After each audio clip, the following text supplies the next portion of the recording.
Okay, well, good afternoon, everybody, and thank you for joining us today.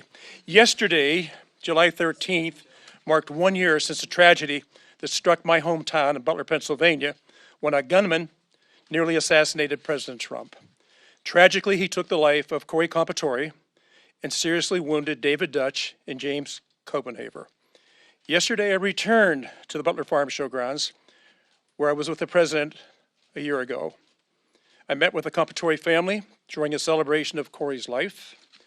They are incredibly strong, and I know all of us on stage continue to send our thoughts and prayers to them as we seek more answers about what actually happened that day.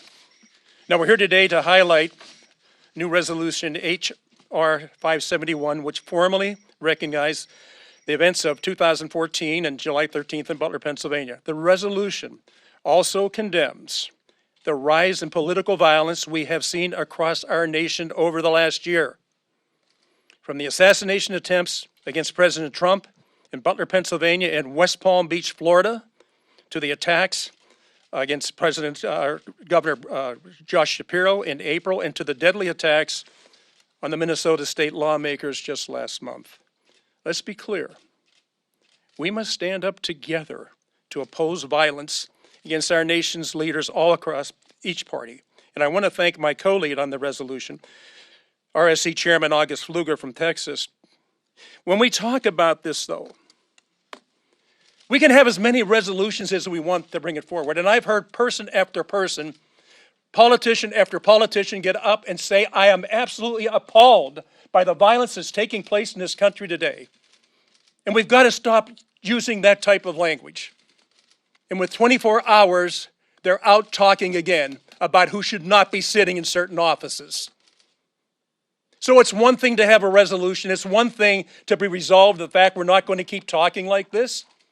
When I'm asking all our everybody that's in the Congress, everybody that's in elected office, please watch what you say. Don't start off saying we should never do this, and then within 24 hours go out and make statements again that incite people. That's a false lead. It's a false premise. Our resolution is an attempt to get people to speak the way they should speak. In America, the way we settle things is by votes.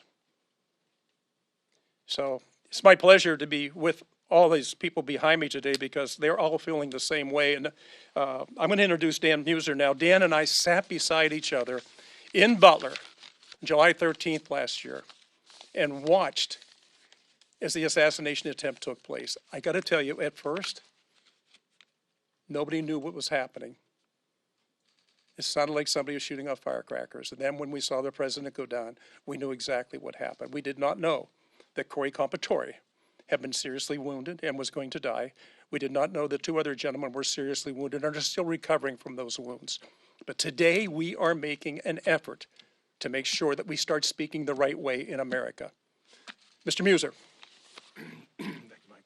You got it, brother. Appreciate you. Well said, Representative Mike Kelly, my good friend from Pennsylvania. As he stated, I was at Butler on the July 13th, and we were there in October when our president insisted on going back.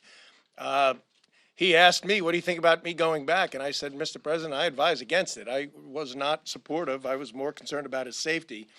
But his level of courage is, well, boundless. When the president was hit on July 13th, and we all couldn't help but really think the worst. But that certainly changed, as we all saw. At the moment, he lifted up security agents on his back, put his fist up, said, fight, fight, fight, wiping blood from his face. And in so doing, he lifted everybody in that arena up, at the rally up. They began the chant of USA, USA. And I think he rose the entire nation up. And I think we saw that on the following November 5th. But the rhetoric in politics is out of control, right? I recently met with the members of the Indivisible group up in my district, insisting I show up. Well, we had an hour meeting. I let it go to an hour and 40 minutes. But right at the very end, they said, one of them said, you know, you're a Nazi, and so is President Trump. Okay? Nazi, all right? We know what the Nazis did. when people are out there making such comments and elected officials, you know, some people believe them. They actually think that you might be that, and that hate speak turns into violence. Just this weekend, Vice President J.D. Vance and his family are at Disney World, cursed at, all kinds of foul language thrown at them. And Governor Newsom has to put something out saying, did you enjoy your time at Disney World? Okay? Governor Newsom is sick to do something like that and to act that way. And how about the ICE agents being demonized and attacked for doing their jobs? And elected officials are out there cheering it on. So there are too many Democrats, frankly, that are tolerating this, in fact, encouraging it. Not all by any means. My friends that are Democrats condemn it as well. But there's too many falsehoods. And we got a governor in Pennsylvania that does nothing but spew falsehoods. And again, people believe him, how certain measures are being taken that we're taking food out of hungry Pennsylvanians' mouths. Nothing could be further from the truth. And Brooke Rollins came up to Pennsylvania and pointed out the truth. So we have this resolution. It's about hate speech, because hate speech leads to violence. It's dangerous. We also are seeing a high level of a surge in anti-Semitic rhetoric. I mean, for crying out loud, I put out a post recently on Facebook, something positive about Israel. I literally got hundreds of basically threats and all kinds of other hate messages. So look, we're not going to stop it all, but this resolution is about calling for an end to hateful rhetoric. It is about a resolution that solemnly making, answering or recognizing the one-year anniversary of the attack on President Donald J. Trump. It honors Corey Compertor, who died shielding his family, and David Dutch and James Comperhaver, who are injured. And it also brings out the governor I just mentioned, Josh Shapiro, and some others that had, we had our governor residence attacked. Okay, all of these things need to be condemned, and that's what this resolution is about. And I just applaud my good friend August Pfluger and my great friend Mike Kelly for setting all this up. Thank you very much. Now I have the pleasure of introducing Congresswoman Laurel Lee from the great state of Florida.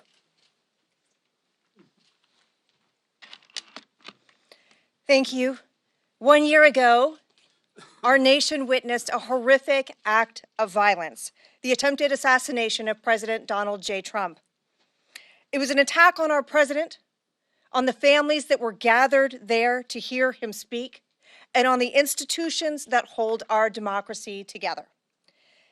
As a member of the bipartisan task force on the assassination attempt, I joined my colleagues to ask the hard questions. How did this happen, and what can we do to make sure that it never happens again? Our final report laid out clear recommendations, and since then, Congress has acted, improving threat detection systems, strengthening agency coordination, and expanding protections for officials. The Secret Service has also responded by updating its threat modeling and improving interagency protocols. But important questions remain, and so does our responsibility. I want to thank Chairman Kelly and Chairman Pfluger for introducing the resolution. It rightly honors the bravery of those who responded. It remembers Corey Compertor, who gave his life to protect his family, and uplifts the heroism that saved others. But this resolution is more than a remembrance. It is a call to action. Threats and attacks, whether against the president, a judge, a member of Congress, or ICE agents, are unacceptable. And to those who would commit these types of acts of violence, know this: the full force of federal law enforcement will find you, will stop you, and will hold you accountable under law. Political violence has no place in America, and we must do everything in our power together to ensure that it never happens again. It is my pleasure to introduce my friend and colleague from the state of Texas, Representative Brandon Gill. Thank you, Laurel, and thank you all for being here. It was just a year ago yesterday that President Trump was in a rural Pennsylvania field, bucolic area, beautiful part of this country, when a deranged gunman tried to murder him. At the time, there were thousands of his supporters in the field looking for a message of hope from the president, a message that the forgotten Americans in this country will no longer be forgotten, that the people who have been ravaged by globalism and mass migration and fentanyl will have a champion in Washington. And meanwhile, leftists on the other side of the aisle were slandering that same then presidential candidate, saying that he is a threat to democracy, that he's a wannabe dictator, that he is literally Hitler, in their words. And some people on their side of the aisle take those words at face value, and they tried to assassinate him. Political violence has absolutely no place in this country, but unfortunately, this kind of rhetoric has continued. We hear our colleagues on the other side of the aisle demonizing the brave men and women who serve in ICE and in immigration facilities, saying that what they are doing is similar to the secret police, that they are being compared to the Gestapo. This is rhetoric that is not only deranged and wrong, but it has no place in a functioning democratic system. So we on this side of the aisle, and we hope that others will join us, reject this rhetoric. We reject political violence in all its forms.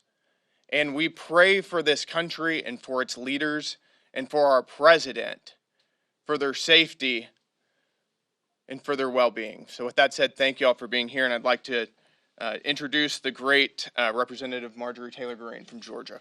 Thank you. Thank you for being here, and I'm grateful to stand up here with my colleagues. We've all joined together to denounce hate speech, political hate speech that has deadly consequences. A year ago, the world was outraged after they saw President Trump shot at the rally in Butler, Pennsylvania, and we still mourn the life of Corey Compertor and pray for his family as well as the other victims that were shot. However, this is just another type of violence that goes on and on and on, whether it's state legislators in Minnesota, Governor Shapiro in Pennsylvania, or even me being one of the biggest targets of death threats in Congress. As well as my colleagues standing here with me, I'll receive them. This is a very serious situation, and it happens in many ways. It happens in the headlines, it happens in news clips, it happens in social media posts, it happens in campaign literature and emails, and it happens in rhetoric going across the aisle between Republicans and Democrats. There is no place for political violence. And the people that suffer the most are people like Corey Compertor and his family. It's also a major strain on our Capitol Police. And if you talk to Capitol Police, I encourage you, press, to talk to them. They are dealing with a massive amount of death threats for members of Congress, and they have limited resources. We would love to see their resources used here at the Capitol for visitors and safety for everyone. However, they are constantly having to investigate death threats that come for me and other members of Congress. Over the break, I spent time talking with the FBI about someone that delivered a syringe in my mailbox, and talked with them about other cases. And there's been multiple people convicted for pleading guilty to planning to kill me. But this goes across the aisle on both ways, and I think I'm really grateful to be standing here with my colleagues that are saying enough of this. And I'd also, I can't go without saying that God saved President Trump's life in Butler, Pennsylvania. God saved him, and he knows it, and he says it frequently all the time, and the American people know it. And we're very grateful for that. So with that, I'd like to introduce my colleague from Georgia, Representative Mike Collins. Thank you, Congresswoman Greene. And you know, it has been 1 year since they tried to kill our president. And I want to take just a quick moment to focus on what I call consequences and make two quick points. You know, the culture of lawlessness and violence, this didn't just start last year. Y'all, this started under the Obama administration when they decided to illegally investigate conservative groups, when they were out there demonizing Republicans who just simply wanted to follow the Constitution and make our country better. Then you fast forward to the Biden administration, who they put this on steroids and actually allowed the public to take part in this game. Example, Summer of Love, where rioters were out there burning police stations, assaulting officers, taking over our cities, where they were advocating to defund the men and women in blue who protect us. And they didn't just encourage it, y'all. They promoted it. Hey, they even paid for their bail. The other thing I want to make a point is, and I think Representative Green hit the nail on the head. Y'all, we got a morality problem in this country. There's no value to the sanctity of life anymore. Socialist, woke politicians, they want to have people to look to the government for every answer they need. That's not what we don't look to the government. We're supposed to look towards God for our answers.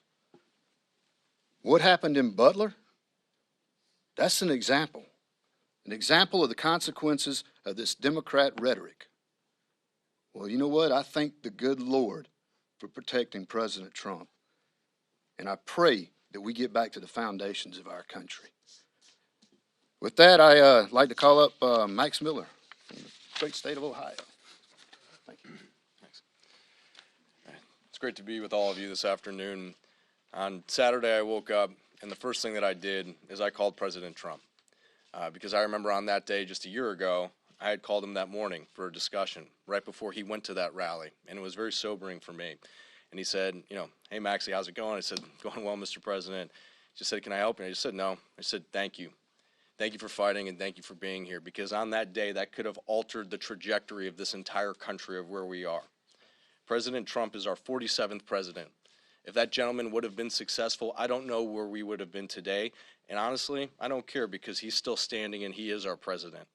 And when you talk about political violence throughout this country and rhetoric and what it ensues, I know all of my colleagues have experienced it. I myself, just a few weeks ago, got ran off the road because some individual wanted to get my attention, and he couldn't, and he decided to use his vehicle as a weapon. This legislation should be bipartisan in its nature, and it should be pushed through without question. And enough is enough. If you have an issue with your city councilman, your mayor, your legislator, your governor, your senator, call them and set up a meeting.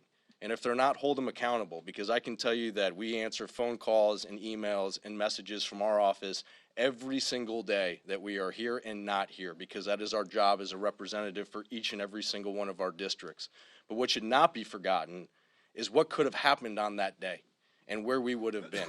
And thank God President Trump is here. Thank God he is addressing political violence. But I'm sick of it. I myself have experienced it. My family has now been put, right in harm's way. And enough is enough. And it's not just on members of Congress. It's also on our constituents with decorum and just to behave with respect. Yes, we do set an example for the American people to see. But it's not just on us to carry out that example. It's for everyone within our districts who is a loving father, mother, brother, sister, grandmother, grandfather, you name it, cousin, uncle. It is on all of us as a community to come together and just put your weapons down and say enough is enough and just politely disagree over political rhetoric, because I can tell you one thing. It wasn't worth it for that gentleman who tried to take out President Trump, and it wasn't worth it for that gentleman who tried to run me off the road. Consequences have actions, and you will see swift action being taken against anybody who harms any publicly elected official or any constituent. So thank you very much. It's my honor to introduce a great Texan, Roger Williams. 1 year ago, as we've talked about, a violent and deranged terrorist set out to change the course of American history by attempting to assassinate President Trump. God spared his life for a reason. Moments after bullets intended to kill him miraculously grazed his ear, President Trump stood in command of the American people to fight, fight, fight. A renewed spirit of American strength and determination was unleashed that day. Now more than ever, we must work to uphold the values that this country is built on as we usher in the golden age of national security, economic prosperity, transparency, and peace through strength. President Trump has put everything on the line. He's put his name, his freedom, his legacy, because he believes in America. He works tirelessly every single day to put the American people first. Let me be clear, political violence, as we've talked about, has no place in our country. Evil will not prevail. We are one nation under God, and let us honor the victims that fateful day by restoring an American legacy that future generations are proud of. Now, in my lifetime, there's three things that come to mind as I stood up here. I was one of the last people to shake the hands of John Kennedy on November 22nd, 1963, as a 15-year-old.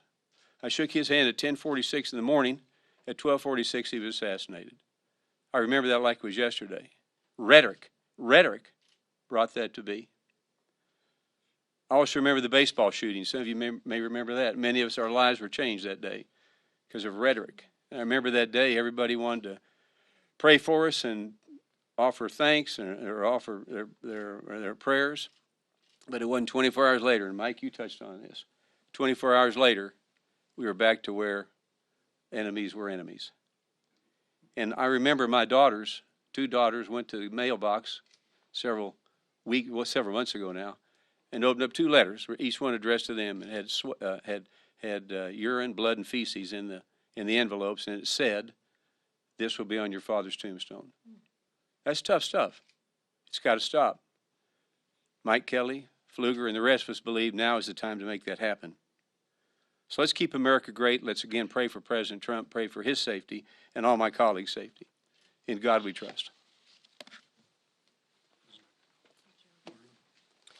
Thank you, Mike and August, for having this event today to just remind us all that, you know, despite what happened a year ago to President Trump, and I believe that the Lord spared President Trump's life in that field there in Butler, Pennsylvania, but in spite of that, he remained in the presidential race. He carried on because of his love for our country and the encouragement of the American people. Sadly, we have reached a point in political discourse in this country where President Trump and every politician must have the courage to speak our political beliefs while knowing that at any point our lives can be in danger, just like we saw in Minnesota, just like Congressman Miller mentioned. I too was met on an airplane, met by the police because there was a deranged man who was a former San Francisco police officer that was in Fort Wayne, Indiana, looking for me. And I know that every one of us probably have a story similar to that. And I remember Congressman Kelly back in 2010, during the Tea Party election.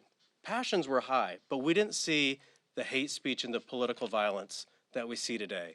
We have got to stop it on both sides. In fact, I know every one of us up here would always condemn anybody on our side of the aisle that was performing any political violence, any sort of hate speech, because we will not tolerate it from either side of the aisle.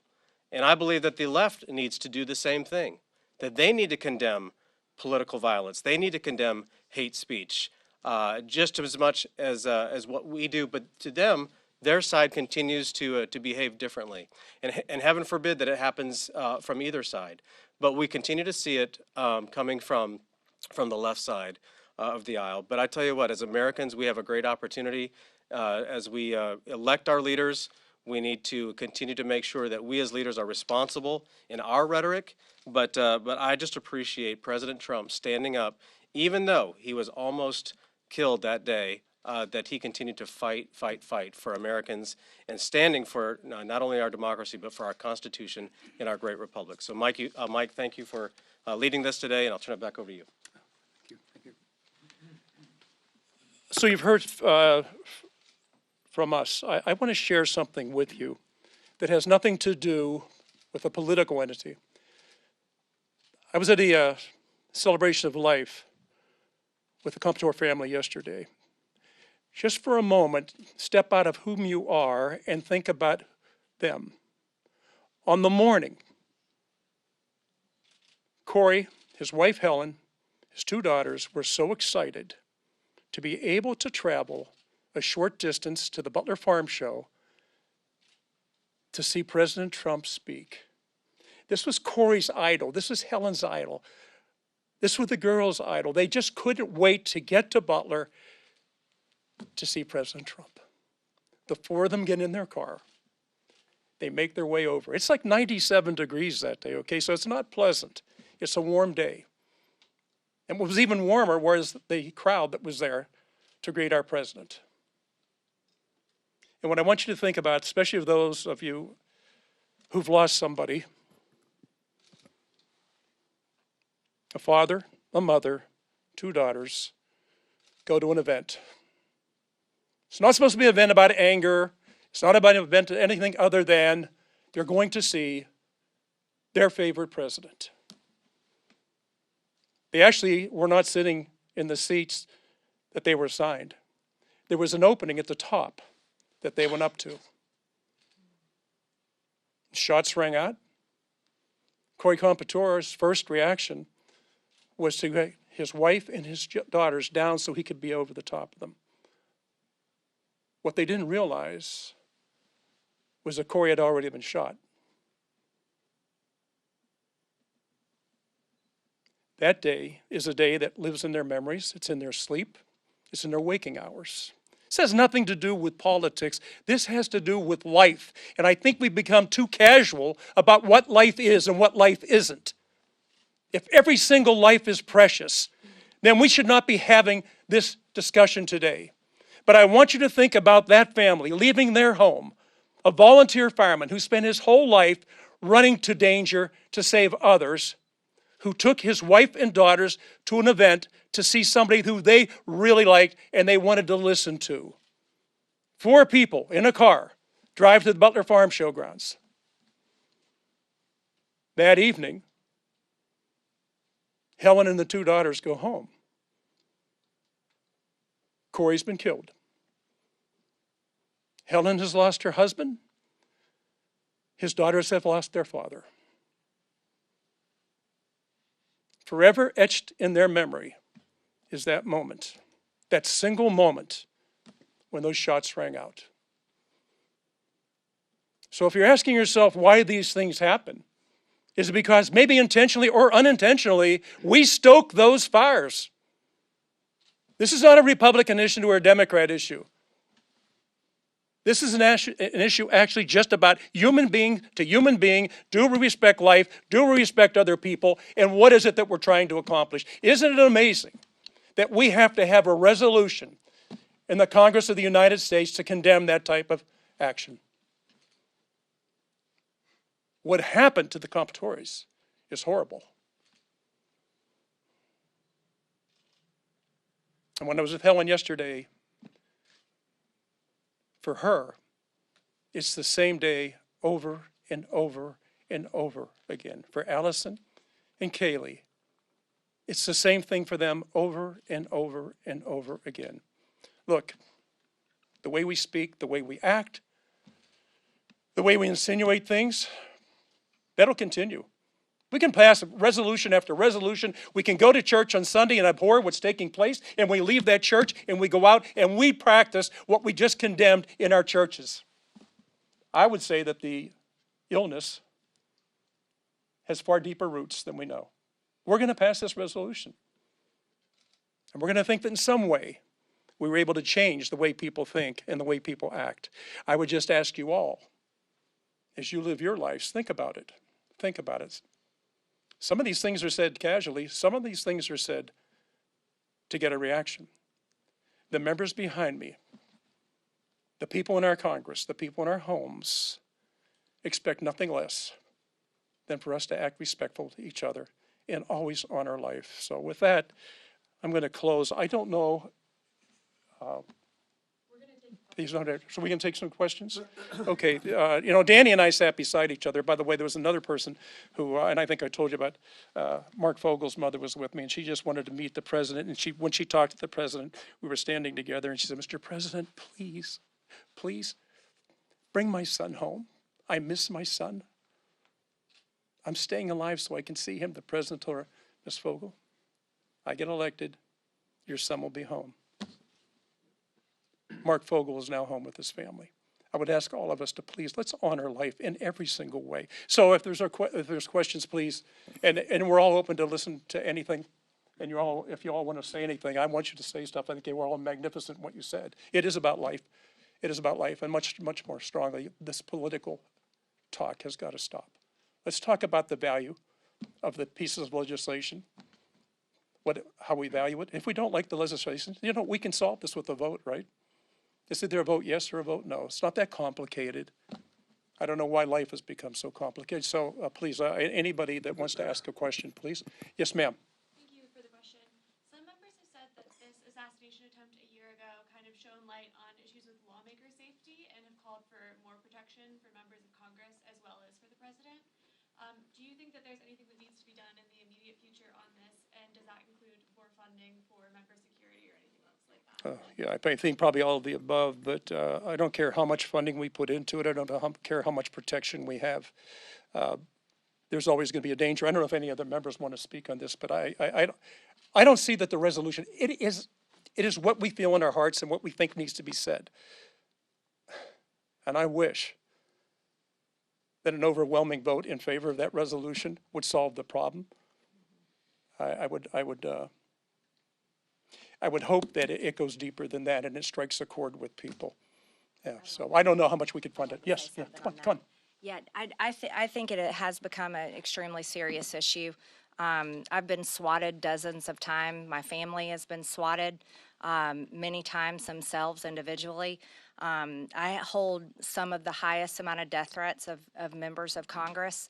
And there was a man working in the Voices of America just arrested and will be prosecuted by the Department of Justice for making death threats to me through the studio and Voices of America. And that's just another one on top of countless others. The Capitol Police don't have enough resources, and all of my colleagues here can tell you all of their personal stories of death threats they've dealt with. And I think we do need protection, and we don't have any. And that's something difficult. Many of us have to pay for it ourselves or pay for it through our campaigns, and it needs to stop. And I've had there's multiple people that have been convicted and served time in prison for pleading guilty to planning to kill me, but I'm just one of 435 and it happens to all of us. So I do think that's serious. Thank you for asking that. Good. Olivia. Do you want the IRA, like members' IRAs, to be able to help pay for security? Institutionally, are U.S. Capitol Police, is it Sergeant of Arms, able to handle this new change of influx of threats? I was just speaking for myself, but many of my colleagues can probably answer this question, especially if they serve on appropriation or leadership. But I don't think they have enough resources right now, and I think they are limited. But I'm sure leadership and discussions will come up with ways to hopefully fund that and fund members of Congress that do need protection. Yeah. Yes. What? Did you have a second part to your question? Yeah. Just another question more broadly. Sure. One, I'm sorry about the threats that you go through. People don't deserve to go through that. When the shooting of the president happened last year, there was calls for rhetoric to be dialed down. I think that we're in a cycle of partisan politics where threats just seem to keep escalating and rhetoric might dip down, but then it gets brought back up. And you were saying this is not a Democrat or Republican It's not. issue. So I guess one is, condemning, but the other is also a commitment to dialing down the rhetoric. And I was wondering if the members on stage would raise their hands if they're committed to also trying to dial back that rhetoric. Okay. Showing hands, I mean, is everybody We're in doing favor? that Yeah, by I mean, voting that's, for the I mean, resolution. I'll just say something, because I think some of us haven't been there this long, but my freshman year, I just want to say thank you to these guys for the resolution. Thank you to everyone. And we all get death threats. I got a ton of them, more in my first term, which was one of the really striking things that we did in our freshman year after orientation. We did a bipartisan commitment to civility that was led by our now speaker, Mike Johnson. And all the Republicans and all but 3 Democrats signed it. And we really worked and strove to really bring down the rhetoric. And that all came to a crashing halt in 2018. And I'll let you figure out why that happened. But it was really I think we should do it again. I think Democrats and Republicans should join together and really try to talk about why, tell the truth to people out there and get them to calm down and realize that we're working together. This is the nature of our system. And I think it's unfortunate that so many people don't understand. We want robust debate, but, the violence is just not acceptable. And I think everyone is And I have Democratic friends who feel the same way, and I think a lot of people would like to join in that. Yeah. And this resolution is a start to that. How about one of their slogans, Republicans are killing older Americans? I mean, who in the world thinks that that's okay? And yet, walk down the street, walk from the Capitol to the Cannon Building tomorrow, you'll see it. And I see it throughout my district. The Indivisibles carry it. The Democrat opponents carry it. Is there a role for Congress to play in providing more information on the possible motive of the gunman at Butler? You know, and Ms. Laura Lee was on the task force with me also. I don't know that we ever got the answers that we needed to get out of the federal agencies. Some of you may remember the second attempt that took place in Florida. Other than showing this man being arrested, we've heard nothing more about him. Everything shut down after that. Look, I don't want to get into that part because I would love to do another session on that where you could hear the members that were on there. I have definite feelings about it. I was there that day. My wife was there that day. One of my sons was there that day. And 3 of my grandchildren were there that day. So it isn't just something they heard about on TV or somebody talking. They were actually there for it. And so there's people that can't go back onto those grounds. There's people who have trouble sleeping. All these different things happen. So I don't know that there's enough money in the world to change some of the way people think. I wish it were that way. We face something. We're going to have a resolution.